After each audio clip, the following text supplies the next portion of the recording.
Will say, well, I'll sell you goods in bitcoins, but they change the price of those every time the price of the dollar changes in relation to Bitcoin. They're pricing off the dollar. They could say, well, I'll sell it to you in barrels. Very effective way of transmitting money, and you can do it anonymously and all that.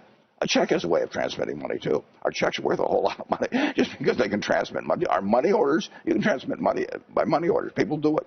I hope Bitcoin becomes a better way of doing it, but you can replicate it a bunch of different ways, and it will be. And the idea that it has some huge intrinsic value is just a joke, in my view. I think it's rat poison. Put him down as undecided. 2 years ago, Fox Business asked you about Bitcoin when it was very, very much in its incipient stages, and you called it rat poison. Yes. Do you still feel that way? I was holding back a little. Do you think that it should be regulated?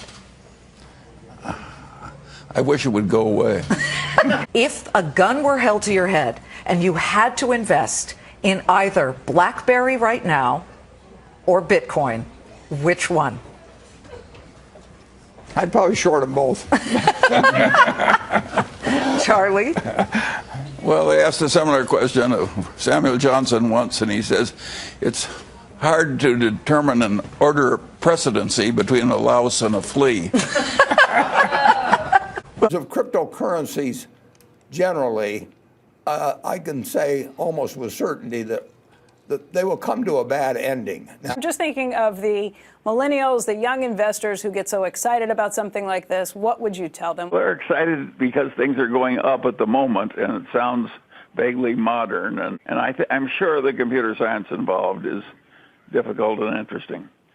So you can understand why they get excited. But I'm not excited. My attitude is just to hold my nose and go on somewhere else. 1,000. Is it still rat poison? well, probably rat poison squared. I think that anytime you buy a non-productive asset, you are counting on somebody else later on to buy a non-productive asset because they think they can sell it to somebody for more money. And it's been tried with tulips, and it's been tried with various things over time, and it does come to a bad ending. Charlie? Well, I like cryptocurrencies a lot less than you do. And so, to me, it's just dementia. And I think the people who are professional traders that go into trading cryptocurrencies, it's just disgusting. It's like somebody else is trading turds and you decide I can't be left out.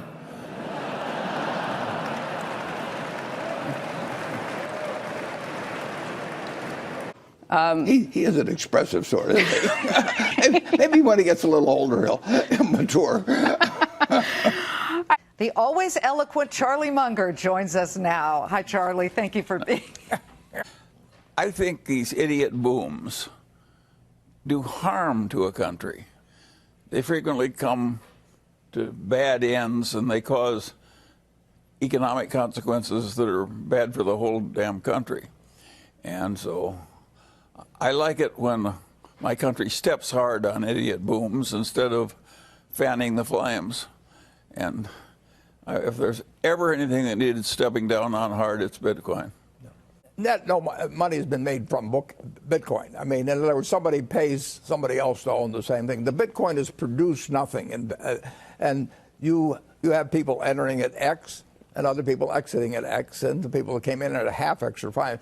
You can have stocks, and you don't have to do anything with them, and they earn money for you as you go along. It's a whole different phenomenon, and it breeds a lot of chicanery around it. You've already seen some of it. Sure. You can have it after I die, but you can't do anything with it except sell it to somebody else.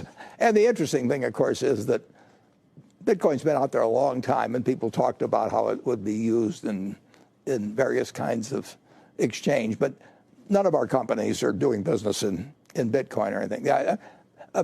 Bitcoin has been used, I think, to move around a fair amount of money illegally. So I do think that a properly run bank is a great contributor to civilization, and that the central banks of the world like controlling their own banking system and their own money supplies.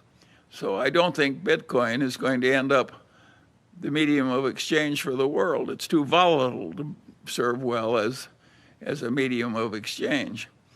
And it's really kind of an artificial substitute for gold. And since I never buy any gold, I never buy any Bitcoin. And I recommend that other people follow my practice. Bitcoin reminds me of what Oscar Wilde said about fox hunting. He said it was the pursuit of the uneatable by the unspeakable.